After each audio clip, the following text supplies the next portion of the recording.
Hai semuanya, saya Juliem dan selamat datang di kelasku. Oke teman-teman, kita lanjutkan lagi seri belajar kita tentang JavaScript ini teman-teman ya. Pada video kali ini kita akan lebih mendalam lagi belajar tentang variabel ya teman-teman ya.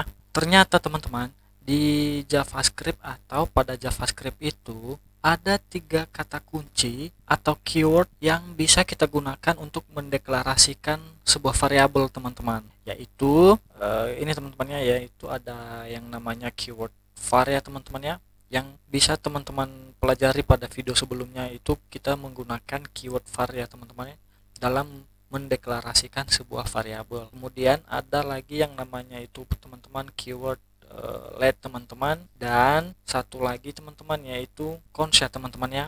Nah, walaupun kegunaan atau fungsi daripada keyword yang tiga ini teman-teman sama, oke teman-teman ya, sama, tetapi tiga keyword yang ini teman-teman memiliki perbedaan yang signifikan dalam hal pembatasan akses dan atau pengalokasian memori teman-teman ya. Untuk keyword let dan cons ini merupakan fitur baru dari IS6 ya teman-teman ya.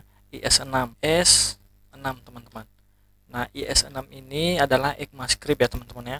Jadi sekarang kita dalam membuat atau mendeklarasikan sebuah variabel itu di JavaScript teman-teman, tidak hanya menggunakan keyword var, kita juga bisa menggunakan let dan cons ya teman-teman ya. Oke, mungkin sekarang yang jadi pertanyaannya adalah, apa sih yang membuat fitur tersebut berbeda dari keyword var yang sering kita gunakan di video sebelumnya ya teman-teman ya. Kenapa sih harus ada let dan cons? Nah, di sini kita akan membahas itu teman-teman ya, dan langsung praktek apa sih yang membedakan var, let, dan cons ini teman-teman.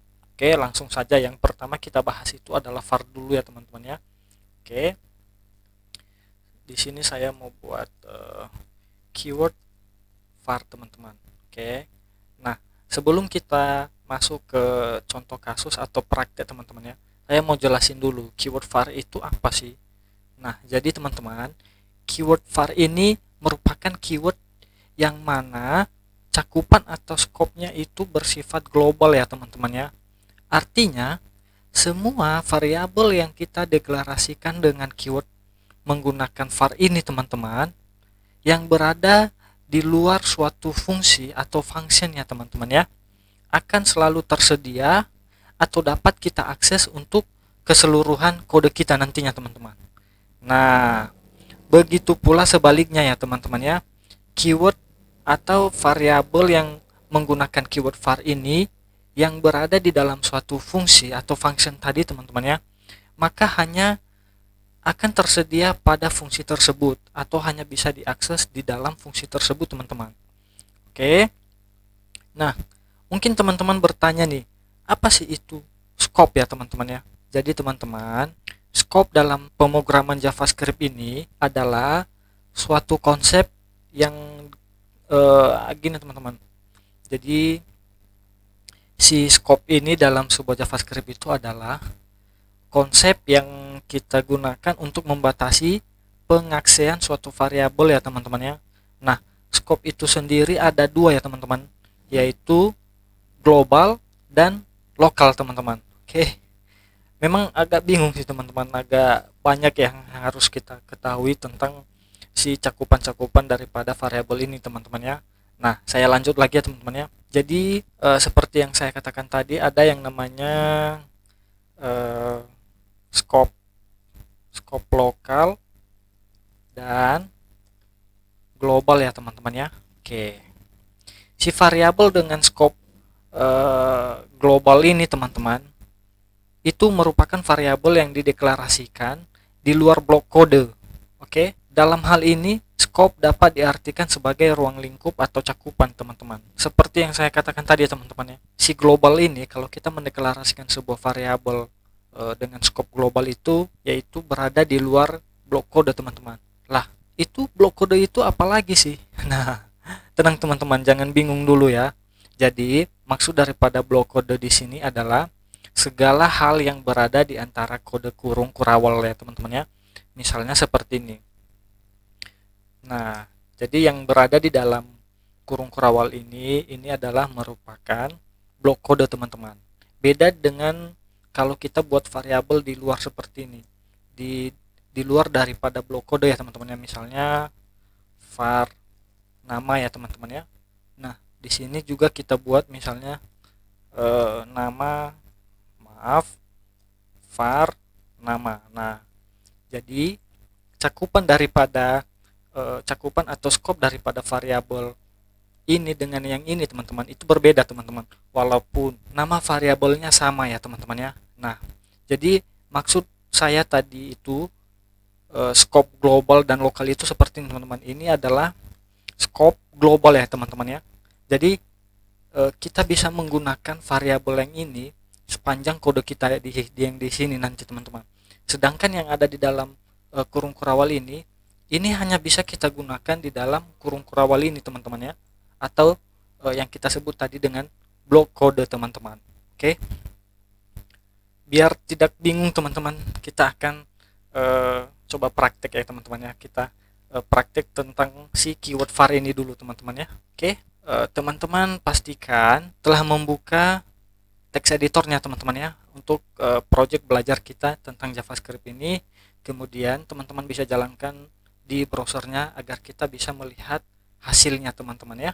Oke, yang pertama itu kita pelajari dulu si keyword var dulu teman-teman ya. Oke, nah misal nih kita mau buat variabel var nama depan, misalnya dengan nilai variabel nama depannya ini misalnya Juliem nih teman-teman. Teman-teman bebas ya, mau nama teman-teman sendiri boleh. Oke, nah kemudian kita coba konsol log, kita keluarkan data nama depannya teman-teman ya.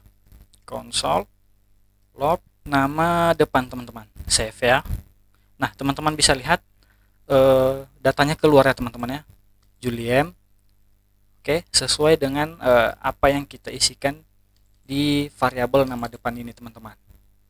Nah sekarang begini teman-teman, kita mau buat sebuah function nih teman-teman. Yang saya bilang tadi adalah cakupan daripada scope, maksud saya cakupan daripada jenis variabel. Nah teman-teman, yang ini kan global ya, kita mau coba yang lokal teman-teman, yang ada di antara blok kode teman-teman. Misalnya kita buat sebuah function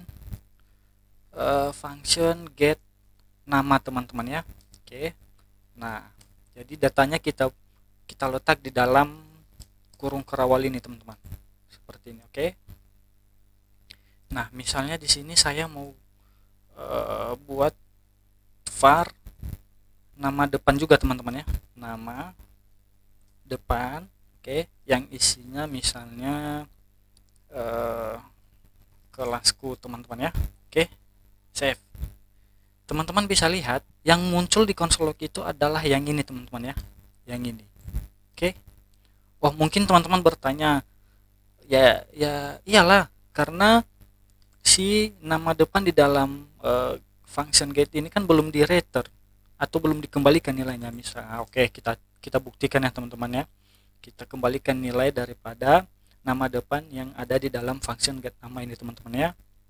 Return nama depan. Oke, save.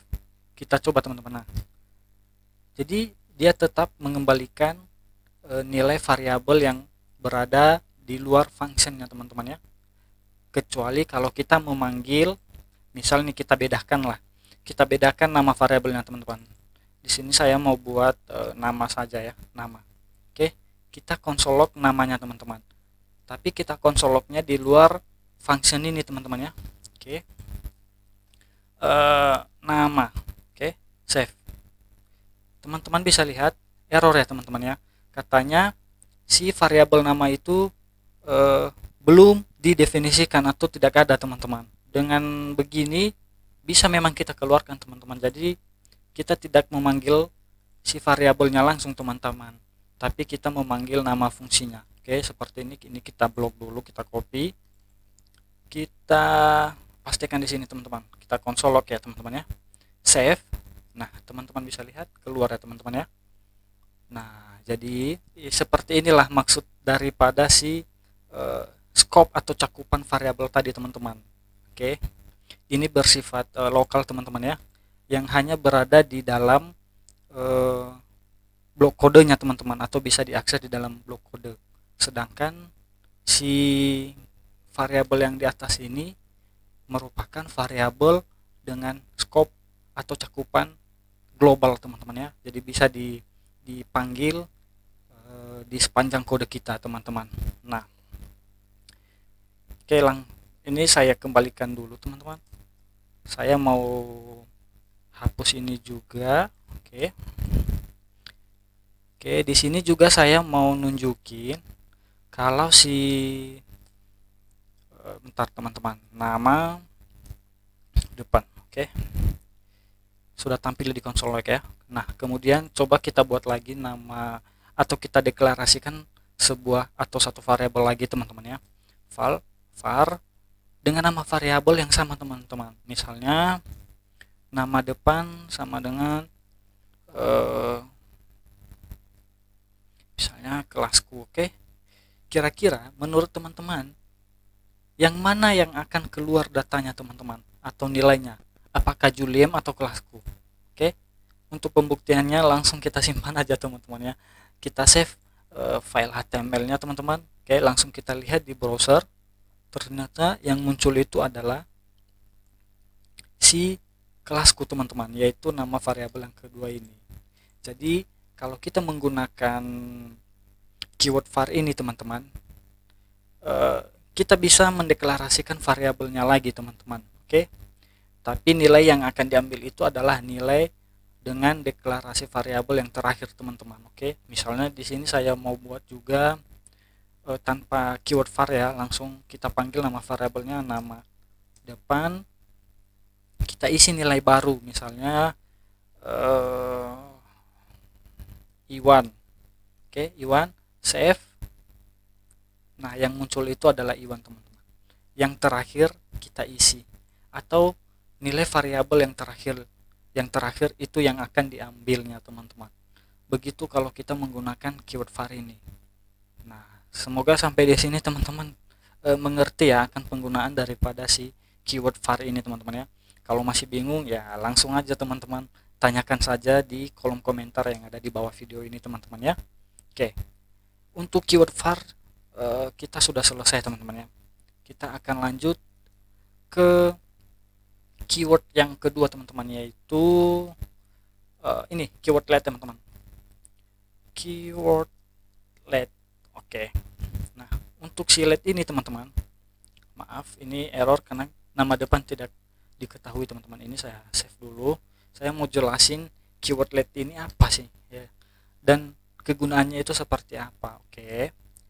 Nah, jadi teman-teman, untuk si keyword let ini itu sama seperti dengan keyword var ya teman-teman ya. Hampir tidak ada perbedaannya. Hanya saja kalau kita menggunakan keyword var, kita masih bisa mendeklarasikan ulang variabelnya teman-teman dengan nama variabel yang sama.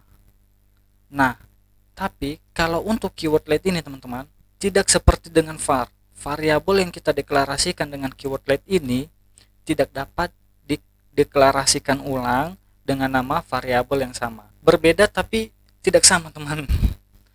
Jadi langsung saja biar tidak bingung, kita coba praktek ya teman-teman, bagaimana sih penggunaan daripada keyword let ini teman-teman ya. Oke, jadi kita awali dengan keyword let teman-teman ya, sama seperti var tadi. Let ya teman-teman ya, kemudian nama variabelnya apa, misalnya kita pakai nama depan lagi. Oke, kemudian saya isi Juliem, begitu teman-teman ya. Nah, kita konsol log juga nama depannya teman-teman. Teman-teman bisa lihat muncul ya Juliem teman-teman. Nah, kita coba deklarasikan ulang nama depannya ini teman-teman dan mengisi nilai yang berbeda ya. Kalau di var tadi kan, kalau kita menggunakan var masih bisa ya teman-teman ya, dia nanti akan mengambil atau mengeluarkan nilai variabel terakhirnya. Nah, kalau let teman-teman, kita coba ya. Let kita samakan lagi nama variabelnya teman-teman. Nama depan, misalnya di sini saya mau buat kelasku. Oke, save teman-teman. Nah, teman-teman bisa lihat error ya teman-teman ya. Katanya si variabel nama depan itu telah dideklarasikan sebelumnya teman-teman, jadi tidak bisa dipakai lagi, diisi, dideklarasikan ulang. Jadi ini kan kita mendeklarasikan ulang teman-teman, makanya kita pakai keyword let lagi. Tapi kita bisa mengubah nilainya teman-teman, tapi dengan cara tidak mendeklarasikan tapi memanggil nama variabelnya aja langsung dengan mengisi nilainya nanti teman-teman, seperti ini. Oke, save ya teman-teman, kemudian kembali ke browser, coba perhatikan, nah muncul teman-teman. Jadi seperti itulah perbedaan daripada keyword let dan var ini teman-teman. Oke, saya rasa teman-teman sudah mengerti ya sejauh ini perbedaan daripada si keyword let dan var itu. Oke, nah kalau si var itu tadi kan kita bisa deklarasikan ulang walaupun nama variabelnya sama, sedangkan si let ini tidak bisa ya teman-teman ya. Nah, tapi kita bisa tetap mengubah nilainya, tapi tidak bisa kita deklarasikan ulang teman-teman. Oke, nah saya harap teman-teman mengerti ya sejauh ini antara perbedaan daripada let dan si cons ini teman-teman. Oke, untuk keyword let ini cukup sampai di sini dulu teman-teman. Kita lanjut ke keyword yang ketiga ya teman-teman, yaitu adalah ini. Aduh, saya lupa. Padahal saya sudah menulisnya di atas. Oke, yaitu keyword cons teman-teman. Oke, kita coba langsung teman-teman ya. Sebelumnya saya mau jelasin dulu teman-teman biar tidak bingung ya. Jadi si keyword cons ini adalah variabel yang dideklarasikan dengan keyword cons. Jadi nilainya itu nanti akan tetap terjaga sehingga nilainya akan tetap konstan teman-teman. Ya dari nama variabelnya aja kita bisa tahu ya teman-teman, yaitu cons atau konstan ya teman-teman. Jadi nilainya nanti tidak akan berubah atau tetap ya teman-teman ya. Nah, si keyword cons ini juga hampir sama seperti let teman-teman. Oke, seperti pendeklarasian variabel dengan menggunakan let, keyword cons juga hanya dapat diakses di dalam blok kode teman-teman, di mana keyword tersebut dideklarasikan. Oke, seperti yang kita pelajari di nomor 1 ini tadi teman-teman ya, keyword var tadi. Kita kan telah membahas bagaimana sih cakupan daripada atau scope daripada penggunaan variabel teman-teman. Itu sama saja teman-teman ya, walaupun kita menggunakan var, let, cons, jadi semua itu tuh tergantung pada cakupan atau scope yang kita gunakan nantinya teman-teman ya. Nah, kembali ke cons teman-teman ya. Jadi nilai daripada si variabel yang dideklarasikan dengan menggunakan keyword cons ini teman-teman akan tetap sama pada cakupannya dan tidak dapat dideklarasikan ulang ataupun diperbaharui teman-teman ya. Berbeda hampir sama sih seperti let teman-teman, sama tapi beda. Seperti ini teman-teman, kita praktekkan aja langsung teman-teman ya. Oke, di sini kita awali dengan keywordnya teman-teman ya, cons, kemudian diikuti dengan nama variabel teman-teman, nama depan. Oke, saya mau buat Juliem lagi teman-teman. Kita konsolog ya teman-teman ya, konsolog, save. Nah, tampil ya teman-teman ya, keluar ya nilai daripada variabel nama depannya teman-teman. Kalau di variabel atau keyword let tadi teman-teman, kan kita bisa mengubah nilainya tapi tidak dengan mendeklarasikan ulang nama variabelnya teman-teman ya. Kita cukup memanggil nama variabelnya aja kemudian mengisi nilai yang baru. Nah, kalau di cons teman-teman itu tidak bisa teman-teman.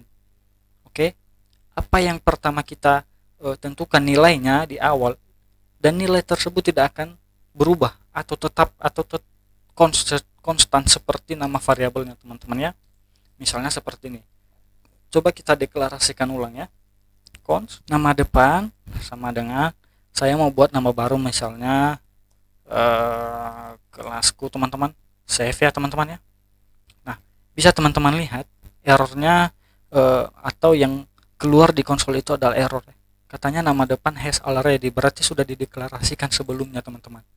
Oke, jadi tidak bisa kita deklarasikan ulang lagi dengan nama variabel yang sama. Nah, kita coba seperti let teman-teman ya, kita memanggil nama variabelnya aja tapi kita mengisi nilai baru. Oke, Jadi kita bisa hapus consnya ini teman-teman. Nah, kita hapus ya. Oke. Seperti ini teman-teman ya. Kita simpan, kembali ke browser. Nah, masih tetap error teman-teman. Jadi kita tidak bisa merubah nilai atau mengisi nilai baru daripada variabel dengan keyword cons ini teman-teman. Jadi ya seperti itulah kegunaan atau fungsi daripada keyword cons ini teman-teman. Jadi nilai yang kita definisikan di variabel cons ini akan bersifat konstan ya teman-teman, atau tetap dan tidak berubah. Oke, tapi teman-teman ya, untuk si cons ini teman-teman, lain halnya dengan kalau kita menggunakan atau bermain-main dengan objek teman-teman. Misalnya nih teman-teman, kita praktik langsung ya. Oke, kita coba kita praktekkan teman-teman ya. Misal di sini saya mau buat cons data nama misalnya teman-teman ya. Oke.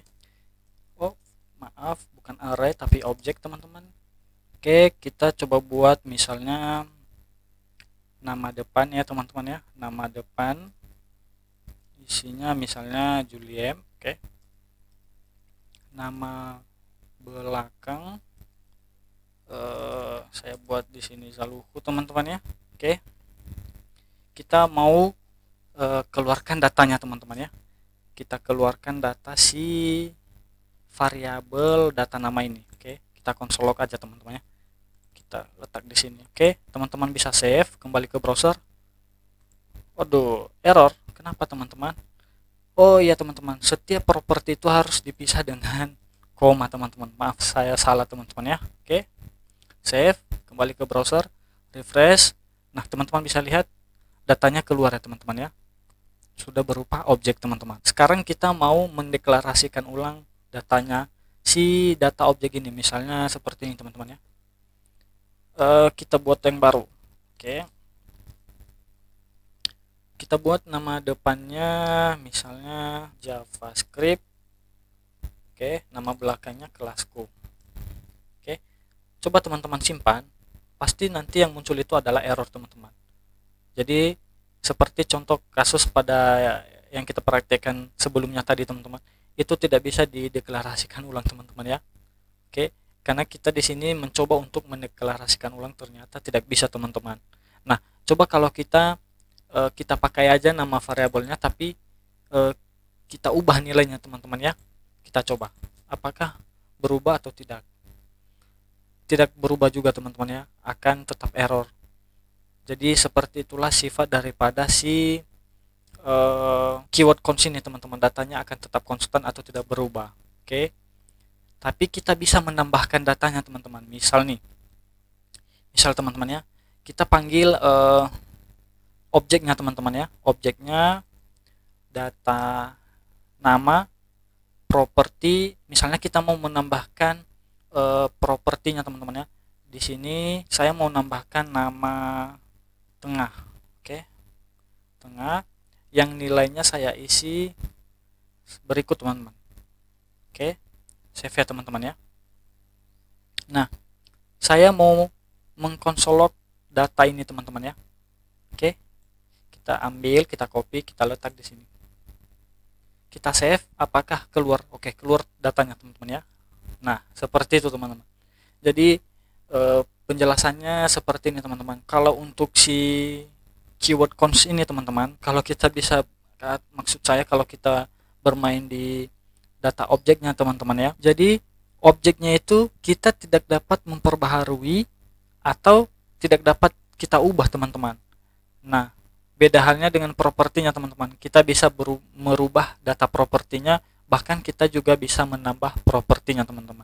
Misal nih teman-teman ya, ini langsung saja kita praktekkan di konsol biar tidak terlalu banyak kode teman-teman. Oke, kita mau panggil nama depannya teman-teman ya. Oke, pertama kita panggil objeknya dulu, baru nama propertinya kita isi dengan nilai yang baru teman-teman. Oke, misalnya kelasku. Oke, save teman-teman. Nah, teman-teman bisa lihat yang tadi awalnya nama depan itu adalah Juliem, sekarang kita isi dengan nilai yang baru. Ini bisa teman-teman ya. Jadi saya ulang lagi, objeknya itu tidak dapat kita ubah nilainya teman-teman ya, atau kita perbaharui, tapi propertinya bisa kita ubah. Oke, sejauh ini saya rasa teman-teman sudah mengerti ya. Memang sih agak agak membingungkan ya teman-teman ya. Tapi pelan-pelan kita pelajari, coba diulang-ulang teman, pasti nanti akan mengerti sendiri.